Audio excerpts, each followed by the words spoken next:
When Thomas spots the frozen house just outside of the town of Wright, Wyoming, he is stunned as he never even knew that there was a home there. But it would quickly get a lot stranger as Thomas starts hearing sounds when investigating the house, and he decides to break in to figure out what is going on. But Thomas would soon realize he should have never stepped foot inside this frozen hell house. But before we start, smash the like button, subscribe, and don't forget the notification bell so you never miss any of our upcoming stories. Thomas was slowly making his way through the dark frozen house. His flashlight gave him a bit of an idea of where he was going, but it was still very difficult to see anything clearly, and he could just feel that something was not right here. He had broken into the house because he had heard sounds coming from inside, but Thomas had no idea what he had gotten himself into, and he would only find that out once he managed to make his way into a heavily locked door upstairs. When Thomas burst into the room, his jaw nearly dropped to the floor. No wonder this house had been so destroyed by the snowstorm.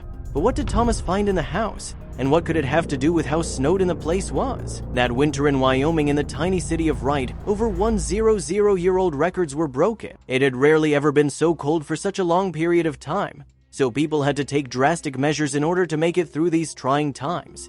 Still, some families seemed to be doing far better than others. While everybody was busy worrying about how they would manage to survive the severe cold, nobody had noticed one lonely old house at the edge of the city. It seemed, unlike all other houses, to be making no effort at all into warming the home enough for it to be bearable. It was a potentially dangerous situation. The house had welcomed the freezing cold, and in 1 week's time, the snow and ice had taken a complete hold of the building's outer wall. This had created a bizarre display of white. The first person to finally lay eyes on the site was another inhabitant of the small city named Thomas, living in an adjacent neighborhood. After the storm that had been raging through the area for nearly 2 days now had calmed, Thomas decided to get outside to see the damage that had been caused. The visibility in the neighborhood had improved significantly, and to his pleasant surprise, most of the main city was still in relatively good shape. But then Thomas started to walk along the outskirts of the city, where he noticed a faint white-looking building in the distance. It was clearly a resident home, although Thomas did not remember ever having it seen before. The path towards the house was not excavated at all, but the curious man decided to go on and check it out anyway. When he headed for the house, it did not take Thomas long to figure out why the building seemed new to him. It was clear from the shapes that the house had previously been surrounded by trees, however many of them had not survived the recent snowstorm. It was a pitiful sight, which made it look like Thomas had just walked into a graveyard. Luckily, the trees surrounding the house had not hit the walls or roof in their fall, but despite this, the building did not look in great shape, which became more and more clear to Thomas as he got closer to the frozen home. It had been completely exposed to the cold weather and looked like something from a movie. Thomas climbed over the snow towards the front door, after which he peeked through the round window in it. He wiped away the snow but could not really make anything from what he saw, so he started knocking on the door. If there would be anybody still living here, then maybe he or she needed help, his thought was. Thomas knocked a couple of times and waited in between to listen. When nothing came, he started shouting, but still nobody would come for the door. And yet, for some reason, Thomas had gotten convinced that somebody was in there as he kept recognizing hints of sounds from the other side of the door, or so he thought. He could swear that the sounds were coming from the house, and thus he started to think it over. Perhaps the person or people in there did not want to be bothered, but what if somebody in there was so weak that he or she could not ask for help anymore? Or maybe it was an animal, Thomas heard himself saying. The door was too thick to know for sure what he had heard in the house. And at this point, Thomas was determined there was no way he could leave this place behind without knowing for certain what was going on here. He climbed over another pile of snow to be able to look around the house for a new way in. Thomas first tried all the windows on the main floor, as well as the back door, but everything was either locked tight or frozen solid. Being a fairly good climber, he made it to the roof to continue his quest, only to face the same situation. Thomas jumped back down in a soft pile of snow, thinking about his next move. He was faced with a dilemma. If Thomas was really going to make it into the house, he would have to either kick a door open or break in through a window. Both options would result in a feeling of guilt due to breaking and entering with all the possible consequences. On the other hand, it could be a risk he would potentially be willing to take.